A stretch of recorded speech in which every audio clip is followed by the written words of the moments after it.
You know, there are people out there who can do that sort of thing, and I think Alan Forrest Smith is probably one of the better ones out there. And again, I was talking about my typewritten letter, we covered that. Breaking format, testing all your stuff to make sure you know what's working and what's not. Reject your idols, that's another rule of mine. Even me, that's a joke. But the thing is, I was really upset when I read the Dan Kennedy book like 4 months ago. He released the same exact book, and I bought it, and that's just terrible thing to happen.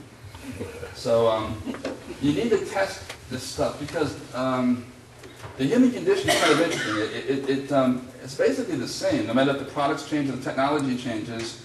Things you kind of want to watch out for. And then when you deliver your messages, you want to see how it's delivered. If you're doing strictly email stuff, a trend that I've noticed just for myself and people I know, they read their email by deleting 50 of them and reading one. Delete 20 and read one. So if that's how you're monitoring your success, then I think you're being very unfair to yourself. Because again, it goes back to confrontation. I'd rather get a rejection than get, than be on some waiting list. Because I love rejection actually, because then I'm like one step closer to a sale. I got this thing down to about 60-40 I think on the phone. Pretty good on the phone. I like that. It's not hard work, but you just kind of got to get over that mental fear. Some people would rather take a roller coaster ride than cold call somebody, but for me it's better than waiting. The bottom of that form I just showed you kind of looks like this. I had some bullet points on there. I had some guarantees on there. And it's a pretty cool format. I mean, people read it very quickly. They understood what it was.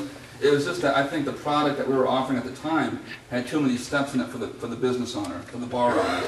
This is a joke. I think the next slide is a joke. Because I was selling this thing to gourmet restaurants and high-end stuff, and what they ended up with was, I think, the bars that I approached, actually, it was overkill.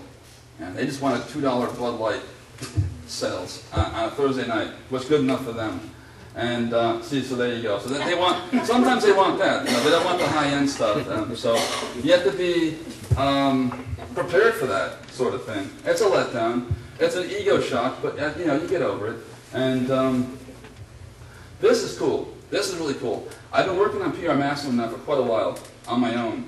And I only compete against myself for the most part. And I think that's a really important lesson.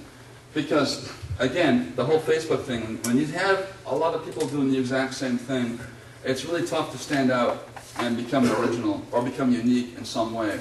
So PR Maximum was kind of like a final frontier. I said, fine. I said, like, look, everyone's doing this web PR thing. Let me just kind of like really crank it in a different direction. And I started getting recognition on ABC, NBC, CBS, Wall Street. This is fun. The Wall Street Hour, and I'll explain in a minute. And CBS, D-Business, Our Detroit, USA Today.